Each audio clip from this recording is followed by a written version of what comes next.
Are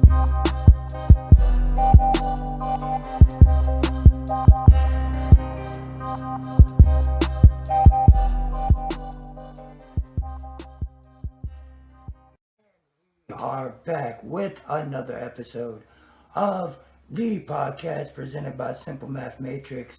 This week is your boy Mr. aka Super Raw 357, best known as Prince Godbody, and sadly I'm not joined by my man King Koopla this week. He has his own shit going on, but we still gonna keep it rolling. Gonna keep got some shit that really needs to be talked about this week, so we couldn't just let y'all sit.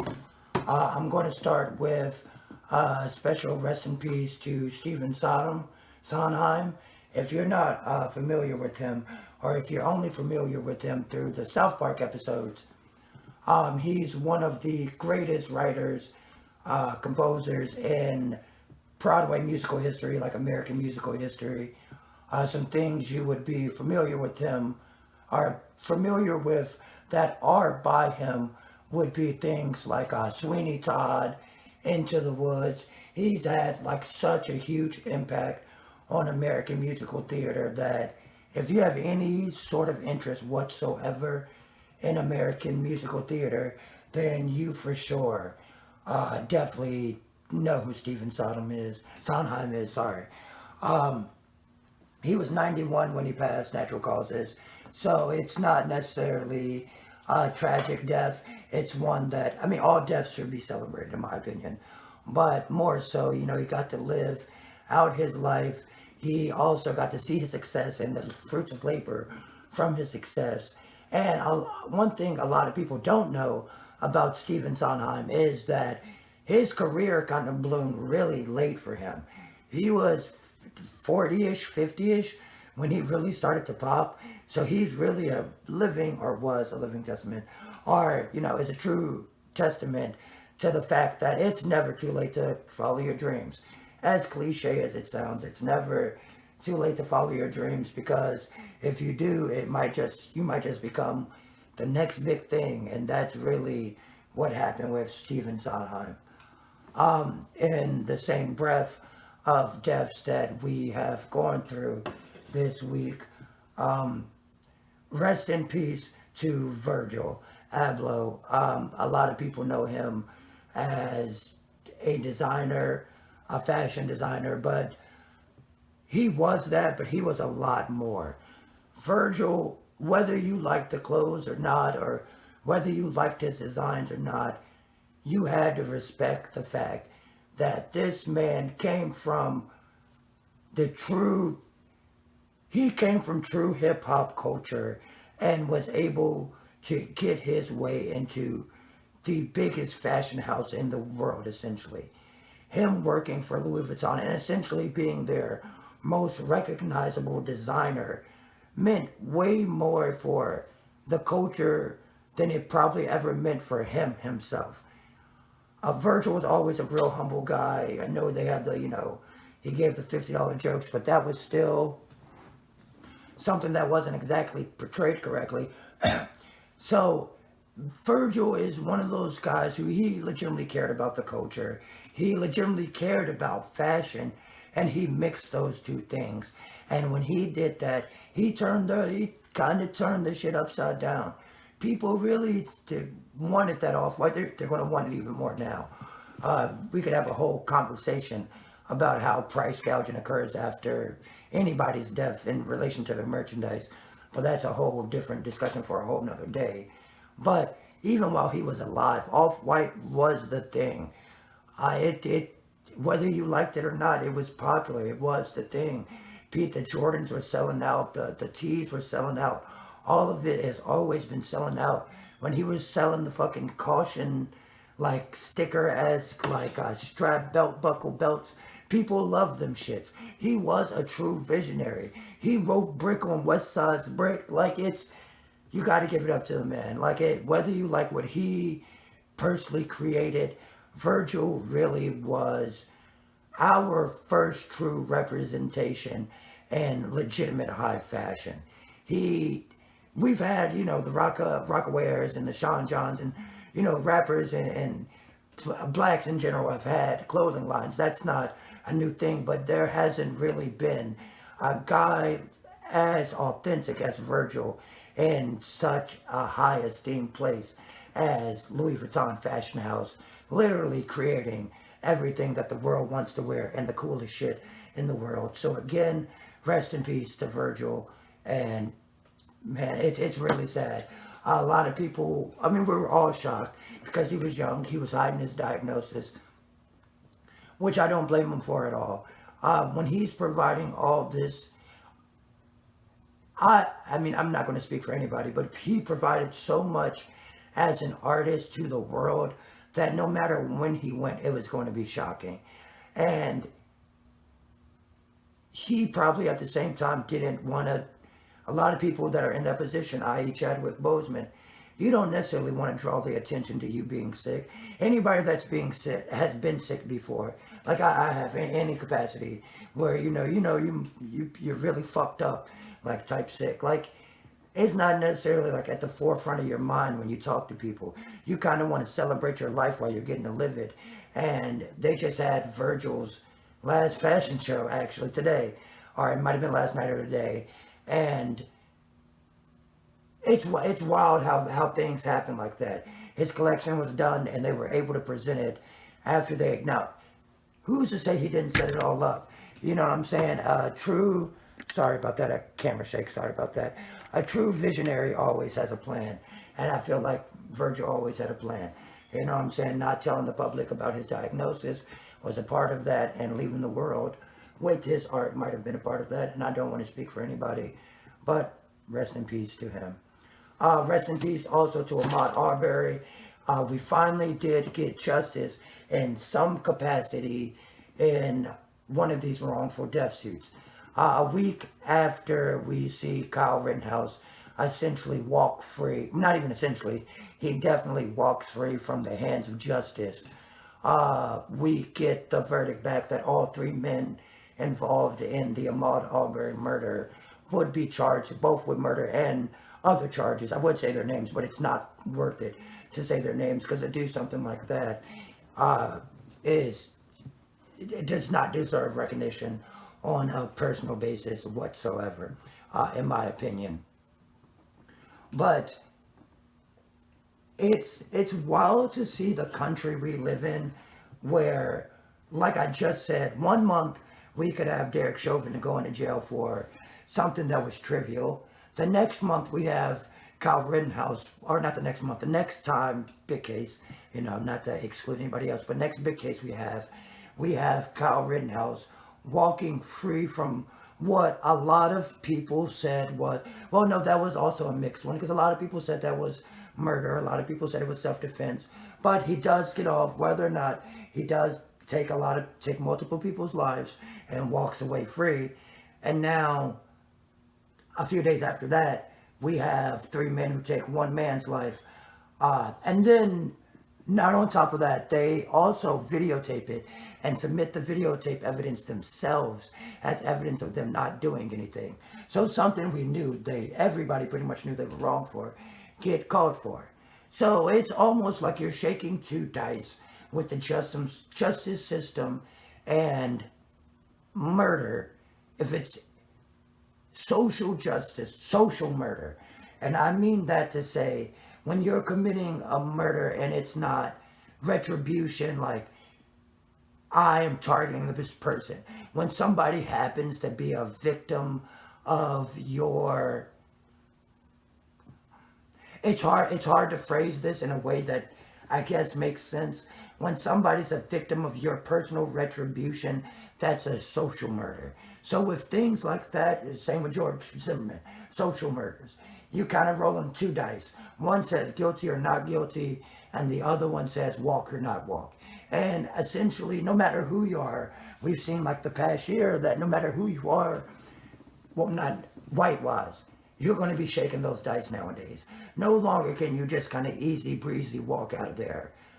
You do kind of face the fire, let the fire lick your ass a little bit before they'll let you off completely. But you still got to roll them dice. You still have to roll those dice. So it's wild to me to see how people are defending these gun laws when now it's not even about the freedom to have a gun. Now it's about personal. Why it's way things are way more personal now. Your rights don't matter. Your rights as they pertain to the situation matter now more than ever. And that's what I mean to say. Because recently we've had another school shooting in Michigan, a legitimate child this time. The kid this time in the shooting was 15 years old. He takes a gun to school and has now killed 4 people with multiple others injured. And it's a tragedy, of course, and this is something we have seen at such a crazy rate in the last 10 years that it's surprising that there has not been any type of gun control. I won't say on a scale that people can't have guns, but at the very least that every school isn't equipped with metal detectors, and that kids in general shouldn't be allowed access to these weapons, because this kid was taunting at 15. It's not a hunting rifle. He was touting a SIG 9mm at 15 on social media. For what purpose does he have that? In my eyes, none. You could probably come up with a million reasons, a million bogus reasons, a million legitimate reasons why he should have it. But in reality, there's no reason for a 15-year-old to have a handgun and be so openly proud of having it that they're touting it on social media because they know they will not get in trouble. You know why? Because then it leads to catastrophes like this. Because whether he had threatened it before and the kids didn't take it serious or what have you, the fact that he had the means to carry this out just in general has gone too far. I don't know. I don't have all the solutions. I don't have any solutions. I'm not a senator. I don't make the laws. You know what I'm saying? I vote. That's as much as I can do. You know what I'm saying? I'll put a little money behind causes I believe in. That is all I can do. But I don't have the power to go in there and overnight change anything. So my question to myself and just kind of the general world is, what do we do? Because we don't want to take gun ownership from responsible adults, or even we don't want kids to be uneducated on guns from not being able to be around them in general. But at the same time, there's no reason a 15-year-old should have a gun in school, because now, or even be able to get a gun in school. When I was growing up, there was no way that school shootings were just happening like they are now. And now that they are happening at this rate, and now that we know, yes, it could happen to you. It doesn't matter where you live. It could be your child's school. You as a child, it could be your school. And you as a teacher, as an administrator, it could be your school. Why not just put the precautions in place?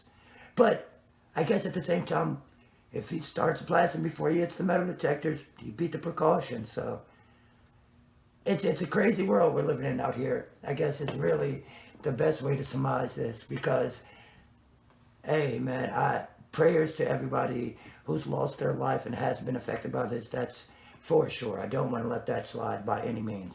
Prayers to everybody involved in this, but we have definitely got to find some type of solution so that things like this just, I don't know, man, so that they don't happen, not so that they subside, so that they don't happen whatsoever, because this is tragic. He was a child, and he took other children and adults' lives for who knows what reason, but it probably almost definitely could have been been prevented somehow, is all I'm going to say. I don't really have much else to talk about this week. Just on a solo tip, I don't want to talk your ear off talking about by myself, but I do have 2 other things I did want to get into. And the first one of those is Jack Dorsey has announced that he is stepping down from being CEO of Twitter because he doesn't want it to be founder led like most platforms are. His ideal, from what I read, was essentially he wants responsible people to be in charge of Twitter and all of the, moves they make. But he doesn't want it to be him because he doesn't want it to be just his vision because Twitter is such a crowd source place. And honestly, I think he's doing it because he has bigger and better shit to do. But I also don't think it's a bad idea because Twitter wouldn't be anything without the Twitter users. Twitter was never necessary.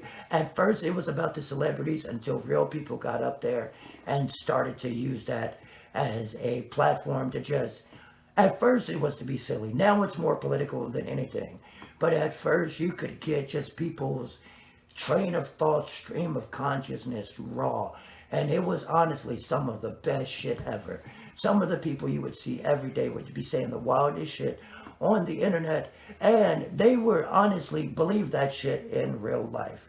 And it was wild to see the things that people could come up with to entertain each other in the beginning days of Twitter. And now even it's still like that, but now it's more political. Now it's more hate fueled. It's no longer about making people laugh. It's more about trying to start an argument or make a point or something along that lines. It's not necessarily as friendly as it could or should be. But, Twitter being a user-led platform is still good because for the most part, the popular opinion on Twitter wins as far as it comes to rules and such, i.e. Donald Trump getting the fuck off the platform. It was kind of a general consensus that the shit he was tweeting was not appreciated, nor was it necessary, and it was hateful and inciting, hatred and violence. So, people got him the fuck off there collectively, and just shit like that shows that Jack Dorsey has always probably kind of had this image in mind, and now he's just gotten comfortable enough with it so that he can trust somebody else to adequately run it. Which kind of fits hand in hand with my last topic here. I'm almost out of here. New York has recently sanctioned safe injection spots or locations, which means if you do your drugs intravenously, heroin, meth, shit like that, they will provide safe locations for you to do it at with clean needles and all the supplies so that you're just not out there on the streets getting high, nodding off, using dirty needles. And it's a twofold kind of operation because they're doing it so that they can get people that are on these intravenous drugs, harder drugs, in one location so they can monitor them, make sure that they're not fucking up the rest of the city or state or what have you, but at the same time making sure they're okay. This is a thing to clean up the streets, but it's also to clean up the people. Because honestly, safe injection sites do lead to drop in things like hepatitis, HIV, AIDS, anything that you can transmit through blood swap, because that's what usually happens. It's not even that it's just that they're sharing needles. And so not having to share needles, having a clean environment with clean tourniquets, things like that really does help these people who are addicted to these drugs and these intravenous methods. But at the same time, it does help the city so that they're not on the street, murking up how the city looks. And that's a great way to put America. They'll help you if it helps them. And that's pretty much America in general. You scratch my back, I scratch your back.